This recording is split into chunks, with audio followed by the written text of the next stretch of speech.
اللہ تعالیٰ نے قرآن مجید میں ارشاد فرمایا کہ الْأَخِلَّاءُ يَوْمَئِذٍ بَعْضُهُمْ لِبَعْضٍ عَدُوٌّ إِلَّا الْمُتَّقِينَ۔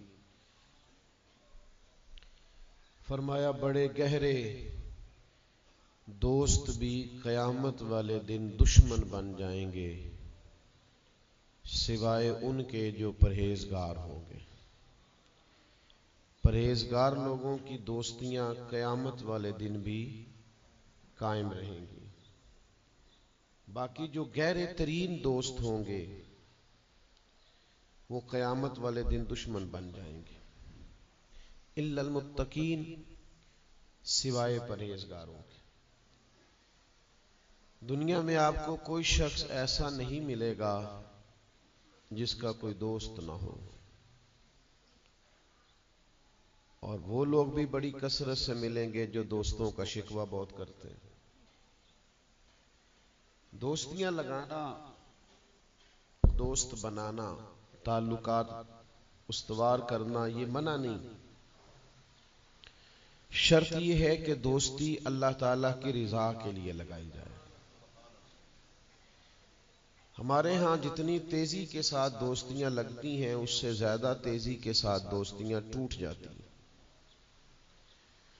اس کی سب سے بنیادی اور اہم وجہ یہ ہوتی ہے کہ ہمارے ہاں دوستیوں کا جو معیار ہوتا ہے وہ دنیاوی لالچ ہوتا ہے۔ ہم اپنے مخصوص مفادات کی خاطر دوستی لگاتے ہیں، اور جب تک ہمارا وہ مفاد پورا ہوتا ہے تب تک تو ہم اس دوستی کو قائم رکھتے ہیں، اور جہاں ہم محسوس کرتے ہیں کہ اب یہ مفاد پورا نہیں ہو رہا وہاں ہم شکوہ، شکایتیں، اعتراضات شروع کر دیتے ہیں، اور اس کا نتیجہ یہ نکلتا ہے کہ بڑی محبت سے شروع ہونے والی دوستی بھی بڑی تیزی سے ٹوٹ جاتی۔ تو میرے بھائیوں یاد رکھیے گا کہ دوستی اور تعلق قائم رکھنے کے لیے سب سے اہم اور سب سے بنیادی ضرورت یہ ہے کہ دوستی محض اللہ کی رضا کے لیے لگائی جائے۔ اللہ کے پیارے حبیب صلی اللہ تعالی علیہ وسلم بیان فرماتے ہیں، حضور فرماتے ہیں قیامت والے دن اللہ کی بارگاہ سے یہ اعلان ہوگا کہ کہاں ہیں وہ لوگ جو میری رضا کے لیے آپس میں محبت کیا کرتے تھے۔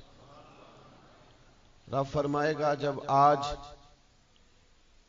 میرے عرش کے سائے کے علاوہ کوئی سایہ نہیں ہے تو میں انہیں اپنے عرش کا سایہ عطا کروں گا، کیونکہ وہ میری رضا کے لیے آپس میں دوستی کرتے، میری رضا کے لیے انہوں نے آپس میں محبت کی۔ تو دوستی کا سب سے پہلے تو یہ سٹیٹس بنائیں کہ اس کے اندر محض اللہ کی مرضی، اللہ کی رضا، اللہ کی رضا کے لیے ایک دوسرے سے پیار، منفعت نہ ہو اس کے اندر کوئی بھی، دنیاوی لالچ کوئی بھی نہ ہو، ہرس نہ ہو، ہوس نہ ہو، طمع نہ ہو، ذاتی مفادات نہ ہو۔ جب ان سے بالاتر ہو کر لوگ دوستیاں لگاتے ہیں تو وہ دوستیاں قائم رہتی ہیں۔ اللہ کے پیارے محبوب صلی اللہ تعالی علیہ وسلم نے فرمایا قیامت والے دن کچھ لوگ ایسے ہوں گے جن پر انبیاء اور اولیاء رشک کریں گے، ان کے چہرے 14ویں رات کی طرح چمک رہے ہوں گے، انہیں نور کے ممبروں پہ بٹھایا جائے گا۔ یا رسول اللہ اتنی فضیلت ان لوگوں کو حاصل ہے، یہ کون لوگ ہیں؟ تو حضور فرماتے ہیں یہ وہ لوگ تھے جو جس سے بھی دوستی لگاتے تھے، پیار کرتے تھے، محض اللہ کی رضا کے لیے کرتے۔ تو اللہ تعالیٰ صبح قیامت انہیں اعزازات سے نوازے گا، شرف سے نوازے گا، فضیلت سے نوازے گا۔ دوسری بات یہ ہے کہ دوستی کب قائم رہتی ہے؟ دوستی تب قائم رہتی ہے جب ہم نہ دوستوں سے زیادہ امیدیں نہ لگائیں، انسانوں کو انسان ہی سمجھیں، ان سے بہت لمبی اور وسیع امیدیں لگا لینا اور بڑے وسیع مطالبات کرنا اور بڑی لمبی چوڑے تقاضے دوستوں سے کرنا۔ میں اکثر دوستوں کی خدمت میں یہ گزارش کیا کرتا ہوں کہ اپنے دوستوں سے کوئی مطالبہ کر کے انہیں آزمائش میں نہ ڈالو۔ تم نے اپنے ہی دوست کو لا کر پل صراط پہ کھڑا کر دیا ہے، بیچارہ اس طرف جائے کہ اس طرف جائے۔ ان سے کوئی ایسا مطالبہ کرنا جو ان کی پہنچ سے باہر ہو، ان کی حیثیت سے بڑھ کر ہو، ان کی طاقت سے زیادہ ہو تو اس کا مطلب یہ ہے کہ آپ نے اپنی دوستی کو خود آزمائش میں ڈال دیا ہے۔ آپ اتنے لمبے چوڑے تقاضے نہ کریں، آپ محدود سا لوگوں کے ساتھ تعلق بنائیں۔ وہ جی میں اس کے اتنا کام آیا ہوں تو اب اس کو اس سے ڈبل آنا چاہیے، تو آپ نے دوستی کی نہیں، آپ نے تو تجارت کی۔ اگر آپ کی محبت ہوتی تو پھر تو آپ کا انداز اور ہوتا، جب تیرا حکم ملا ترک محبت کر دی، دل مگر اس قدر تڑپا کہ قیامت کر دی۔ تو یاد رکھیے گا کہ آپ حکم جب آ گیا، جب آپ محسوس کریں تو اس وقت پھر آپ اس چیز کو سمجھ جائیں۔ تو دوستیوں کو کبھی بھی آپ کٹہرے میں کھڑا نہ کریں، تعلقات کو کبھی بھی آزمائش کی بھیٹ نہ چڑھائیں۔ اس طرح کا ماحول نہ بنائیں جس میں آزمائش پیدا ہو، جس میں تکلیف بڑھ جائے، جس میں کرب کا احساس سامنے والے کو ستائے۔ کوشش کریں گنجائش رہے ماحول کے اندر، آسانی رہے، وسعت رہے۔ تیسری بات یہ ہے کہ اگر آپ محسوس کرتے ہیں کہ دوستی کو چلانا ہے تو پھر صرف اسی چیز کو نہ یاد رکھیں جو چیز آپ کو آج میسر آ رہی ہے اور آج آپ کو انکار ہو رہا ہے۔ اس سے پہلے جو دوستوں نے بڑی وفائیں کی ہیں وہ بھی تو یاد رکھے نا۔ ہمارا یہ ماحول ہوتا ہے کسی بندے نے 99 دفعہ نیکی کی ہے، ایک دفعہ انکار کیا ہے، تو ہمیں ایک دفعہ کا انکار تو یاد رہتا ہے لیکن 99 نیکیاں یاد نہیں رہتی۔ یہ بہت بڑی زیادتی ہے۔ آپ کو اگر اتنی لمبی چوڑی اس کی نیکیاں فراموش کرنے میں 1 منٹ نہیں لگا تو پھر آپ نے دوستی کس مقصد کے لیے لگائی؟ آپ اس کو سمجھیں، اس کو آپ محسوس کریں۔ تو میں نے یہ دیکھا ہے زندگی میں کہ لوگ چاہتے ہیں کہ روز ان کا مطالبہ پورا کیا جائے، روز ان کا مطالبہ پورا۔ ہمارے ایک دوست تھے، بزرگ تھے، تو وہ سلسلہ طریقت کو چلاتے تھے۔ خانقاہ نظام کو، نظم کو لے کے چلنا مشکل ہوتا ہے۔ تو ان کے ایک مرید نے شکوہ کیا، اس نے کہا کہ حضرت پہلے آپ بڑا وقت دیتے تھے، اب آپ ٹائم نہیں دیتے۔ تو فرمانے لگے پہلے میرے بچے 1-2 تھے، اب درجنوں میں ہو گئے، اب وقت بٹ کے ملے گا نا۔ والد پہلے ایک پر توجہ دیتا ہے، بچے 4 ہو جائیں تو ٹائم تقسیم، بات کی سمجھ آ رہی ہے؟ تو وقت تقسیم ہو کے ملے گا نا جب بچے بڑھ جاتے ہیں۔ اور فرمانے لگے ابھی تو میرے سمجھ لو 10-15 بچے ہیں، تو جب پوتے نواسے نواسیاں ہو گئے تو یہ اور زیادہ بٹ جائے گا، پھر اس میں اور زیادہ تقسیم کار ہو جائے گی۔ تو پھر اس طرح کر کے ماحول میں تقسیم ہو جاتی، اور یہ ہوتا ہے۔ یہ ایک صورت ہے، آپ دیکھیے نا، کبھی ایسا بھی ٹائم تھا حجر اسود پر کہ اس کو ہاتھ لگا کے آپ چوم لیتے تھے، اور ڈھیروں وقت صحابہ اس پر چہرے رکھ کے رویا کرتے۔ پھر ایسا وقت آیا کہ چھڑی لگا لو بھائی، چھڑی لگا کے پیچھے ہٹ جاؤ، اور اب ایسا ٹائم ہے کہ آپ دور سے استلام کر لیں۔ اب اگر آپ کہیں کہ مسلمان دیکھو جی حجر اسود کو تو ہاتھ لگانے کا موقع ہی نہیں مل رہا، تو بھئی نبی پاک نے تو فرمایا میں قیامت والے دن کثرت امت پر فخر کروں گا کہ میری امت زیادہ ہے۔ تو یہ تو تعداد کا بڑھنا، یہ تو کثرت کا ہونا، یہ تو باعث ناز اس کو سرکار نے کہا۔ اب آپ دائروں میں محدود کرنا چاہتے ہیں، آپ اس طرح کا ماحول بنانا چاہتے ہیں کہ کوئی شخص مقید ہو جائے، وہ اس دائرے سے باہر نہ نکلے، تو یہ تو بات درست نہیں ہے۔ تو کوشش کرنے کا مقام یہ ہے کہ آپ دوسروں کے لیے بھی گنجائش پیدا کریں، دوسروں کے لیے بھی آسانی کرنے کی کوشش کریں، پھر تعلق برقرار۔ اور پھر آپ پچھلی نیکیاں بھی تھوڑی یاد رکھیں کہ اس سے پہلے اس نے بڑی نیکی کی، بڑی محبت کی، تو پچھلی نیکیاں بھی دوستوں کی یاد رکھیں۔ صحیح بخاری سے ایک حوالہ عرض کرتا ہوں، نبی پاک صلی اللہ تعالی علیہ وسلم کا نا ایک راز لیک ہو گیا۔ حضور مکہ مکرمہ پر حملہ کرنا چاہتے تھے، تو ایک خط لکھ کے دیا گیا ایک عورت کو کہ جا کے پہلے سے آگاہ کر دو مکے والوں کو کہ تم پر حملہ ہونے والا۔ اس عورت نے وہ خط اپنے بالوں میں چھپایا اور وہ نکل گئی۔ اللہ تعالیٰ نے محبوب پاک کو اطلاع دی، حضور علیہ الصلوۃ والسلام نے حضرت مولا علی کو 2 صحابہ کے ساتھ بھیجا، فرمایا مقام خاک پر تمہیں ایک بی بی ملے گی، اس کے پاس سے خط ہے جو کفار کی طرف جا رہا ہے، اسے گرفتار کرو، وہ خط لے لو اور واپس آ جاؤ۔ حضرت مولا علی شیر خدا رضی اللہ تعالیٰ عنہ وہاں پہنچ گئے، اس خاتون کو گرفتار کر لیا، اس کو کہا وہ خط دے، وہ کہنے لگی میرے پاس تو نہیں ہے، کوئی خط نہیں۔ تو حضرت علی فرمانے لگے چونکہ میرے نبی نے کہا ہے تو خط تیرے پاس ہی ہے۔ ساڈے نبی دی زبان ساڈے واسطے قرآن، وہ زبان جس کو سب کن کی کنجی کہیں، اس کی نافذ حکومت پہ لاکھ. خط تیرے پاس ہے، آپ نے تلوار نکال لی، فرمایا نکالتی ہے کہ نہیں؟ اس نے بال کھولے، خط نکال دیا. وہ خط جب کھولا تو خط لکھا تھا حضرت حاتم بن نبی بلتا رضی اللہ تعالیٰ عنہ، بدری صحابی. وہ خط لے کے آ گئے، نبی پاک کی بارگاہ میں پیش کیا. حضور نے خط کھولا، حضرت عمر کہنے لگے مجھے اجازت دے میں اس کی گردن کاٹوں، اس نے ہمارا راز فاش کیا ہے. کتنی بڑی بات ہے. قرآن مجید کی سورہ ممتحنہ اس وقت نازل ہوئی تھی جب یہ واقعہ ہوا تھا.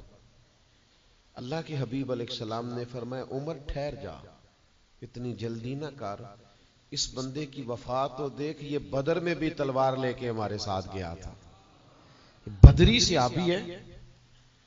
اس کی وہ بات یاد رکھ کہ بدر کے مقام پر جب کہ بڑا مشکل تھا کافروں کے سامنے کھڑا ہونا، ان کی 1000 تعداد تھی اور مسلمان بڑی عددی طور پر اس کثرت کا شکار نہیں تھے، صرف 313 تھے. اس موقع پر ان کے ساتھ کھڑا ہونا کوئی آسان نہیں تھا، لیکن یہ پھر بھی ہمارے ساتھ گئے تھے. تو حضرت عمر رضی اللہ تعالیٰ عنہ جب چپ کر گئے تو اللہ نے قرآن نازل کیا، کہا اے ایمان والو یہودیوں اور عیسائیوں کو اپنا دوست نہ بتاؤ. تو حضور فرمانے لگے دیکھ لو عمر، اللہ نے اسے مومن کہہ کے پکارا ہے، اللہ نے بھی اسے. اب نبی کریم نے فرمایا بتاؤ یہ تم نے کیا کیا؟ تو عرض کی یا رسول اللہ صلی اللہ علیہ وسلم آپ میرا ظاہر باطن جانتے ہیں. جتنے بھی یہاں سے لوگ ہجرت کر کے مکے سے آئے ہیں نا، ان کا کوئی نہ کوئی رشتہ دار مکے میں ہے جو ان کے رشتہ داروں کا، بال بچوں کا، گھر والوں کا دھیان رکھتا ہے. میرا وہاں کوئی بھی نہیں، اور مجھے پتا تھا آپ نے حملے کا ارادہ کر لیا ہے تو انشاءاللہ کامیابی اللہ نے مسلمانوں کو ہی دینی ہے، وہ کر کچھ نہیں سکتے. میں ان پر ایک احسان کرنا چاہتا تھا تاکہ وہ میرے بچوں کا اور میرے پیچھے گھر والوں کا تھوڑا خیال رکھیں، اتنی سی میری خواہش تھی. میرے نبی کریم نے ان کا عذر قبول کر لیا. فرمایا ٹھیک ہے، آپ جو کہہ رہے ہیں بات ایسے ہی ہے، آپ کو اسلام کو نقصان نہیں پہنچانا چاہتے، آپ یہ چاہتے تھے کہ کوئی ایک نیکی ان پہ کر دی جائے تاکہ وہ آپ کے. تو اتنی بڑی بظاہر بات تھی لیکن حضور نے قبول کر لی. معنی کیا ہے کہ دوستوں کی پچھلی نیکیاں بھی یاد رکھنی چاہیے، ان کی پچھلی بھی خوبیوں اور پچھلے بھی معاملات کو تھوڑا یاد رکھنا چاہیے. ہم کیا کرتے ہیں؟ ہم کہتے ہیں جی اب وہ یہ نہیں کر رہا، بھئی تب کر رہا تھا نا، تو تب کی یاد کر لو، تب کی یاد رکھ لو، اس وقت کی آپ خیال کر لیں. ہم کیا کرتے ہیں؟ ہم 99 دفعہ کسی نے نیکی کی ہے تو ہم کہتے ہیں 100/100 چاہیے، آج بھی یہ کرے گا تو پھر تو قابل قبول ہے. تو اس سے کیا ہوتا ہے؟ اس سے تکلف پیدا ہوتا ہے. ایک آدمی روز کیسے نیکی کر سکتا ہے؟ چوتھی بات یہ ہے اگر ہم چاہتے ہیں دوستیاں نبھیں تو اسلام کا ایک حسن ہے کہ اسلام دین اعتدال ہے. اسلام کہتا ہے چلو ہی ذرا معتدل ہو کے، پہلے ہی ذرا تھوڑا سا احتیاط سے چلو. ہم جب کسی بندے کے اوپر فدا ہوتے ہیں تو پھر پورے ہی فدا ہوتے ہیں، پھر تو جناب یہ بھی تیرا ہے، یہ بھی تیرا ہے، یہ بھی تیرا ہے. اور جب بعد میں لڑائی ہوتی ہے تو چائے کی پیالیوں کا بھی حساب کرتے ہیں کہ وہ جو وہاں جاتے ہوئے چائے پی تھی نا، اس کے پیسے بھی میں نے دیے تھے، لہذا وہ بھی میرے بنتے ہیں، واپس کر. کورے ورک کتاب نہیں ہوندے، پتھر دل گلاب نہیں ہوندے، اور سجنا پہلوں ہی سوچ کے لائیں پھر یارہ نال حساب نہیں ہوندے. آپ سوچ سمجھ کے دوستی لگائیں، تعلقات کو سوچ سمجھ کے لے کے آگے چلیں. نبی پاک صلی اللہ علیہ وسلم نے فرمایا وقفے سے ملا کرو محبت بڑھتی ہے، تھوڑا نا وقفے سے ملا کرو، اس سے محبت بڑھے گی. یہ جو بہت وارفتگی ہے نا، بہت وارفتگی ہے، بہت جوش ہے، تو اس کا نتیجہ یہ نکلتا ہے کہ جتنی زور سے گیند دیوار سے لگتی ہے پھر اتنی زور سے ہی گیند واپس آتی ہے، اس کے نتائج ٹھیک نہیں نکلتے. تو عرض یہ کرنا چاہتا ہوں کہ اعتدال میں رہیں، معتدل رہیں، آپ اس حد سے تجاوز ہی نہ کریں. میرے پاس یہاں ایک دوست آئے تو مجھے کہنے لگے جی میرا دوست بڑا اچھا تھا، بڑا نائس تھا، بڑا بہترین تھا، بڑا پیارا تھا، میرے ایک دوسرے دوست نے اسے خراب کر دیا.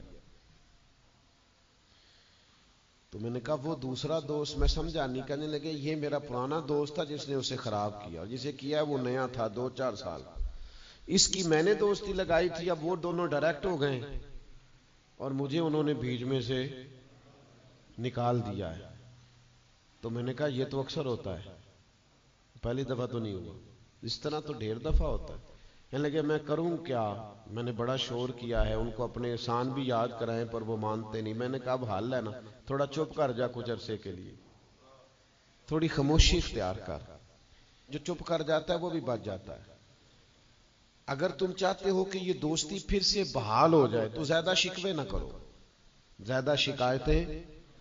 ہم بعض اوقات اعتراضات اتنے کر بیٹھتے ہیں، شکوے اتنے کر بیٹھتے ہیں، اپنی زبان سے باتیں اتنی نکال بیٹھتے ہیں کہ دوبارہ پھر دوستی کا بحال ہونا ممکن ہے.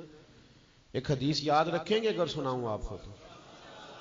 نبی پاک صلی اللہ تعالی علیہ وسلم نے فرمایا کسی سے دشمنی بھی کرو تو اعتدال سے کرو، ہو سکتا ہے کل کو وہ تمہارا دوست بن جائے. اور فرمایا کسی سے دوستی بھی کرو تو اعتدال سے کرو، ہو سکتا ہے کل یہ دشمن بن جائے. دوستی اور دشمنی میں یہ جامع ترمذی میں حدیث ہے. اعتدال کا رستہ نہ چھوڑو، معتدل رہو. سارے راز ہی دے بیٹھنا، ساری باتیں پہلے کر لینا اور اعتراض کرنا، اب تو شکوے بھی پھر سارے کر لینا. دوست کو اس کی کمزوریوں کا بھی پتہ ہوتا ہے، وہ ساری کمزوریاں بھی اس کی بیان کر لینا، اس کو بھی بتانا، اس کو بھی بتانا، اس سے بھی ذکر کرنا. تو یہ انداز درست نہیں ہے. آپ معتدل انداز میں دوستی لگائیں، اعتدال کے ساتھ چلیں، شکوے زیادہ نہ کریں، اعتراض زیادہ نہ کریں. وہ بے وفا ہی صحیح پھر بھی یار اپنا، چلو اس میں کمی ہے، وہ اس میں بے وفائی ہے، پر سجن تو اپنا ہے نا. تو دوستی ہماری ہے اس کے ساتھ، اس کی کمزوریوں کو چھپائیں. آپ اس معاملے پر تھوڑا سا اپنے ظرف کو کشادہ کریں، آپ تھوڑی وسعت پیدا کریں. ہم سمجھتے نہیں چیزوں کو، ہم غور نہیں کرتے، اس خاص انداز میں چیزوں کو نہیں لیتے جس انداز میں چیزوں کو لینا چاہیے.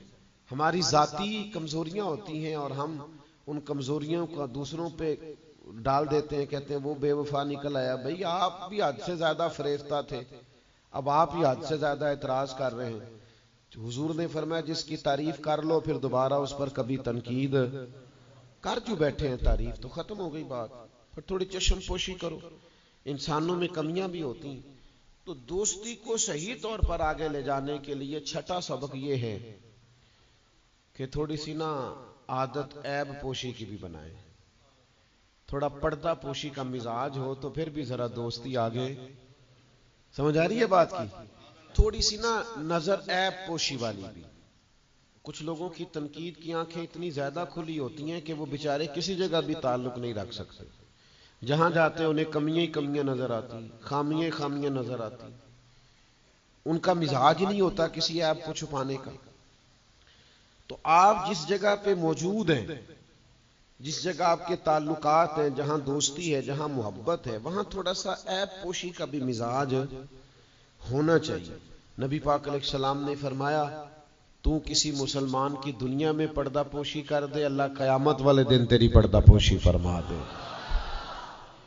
آپ تھوڑا سا اس کا عیب چھپا دیں، بات ختم ہو گئی. تھوڑی سی پردہ پوشی کر دیں. دیکھیں نا، ہمیں حکم دیا گیا ہے شریعت میں، کسی شخص کا انتقال ہو گیا،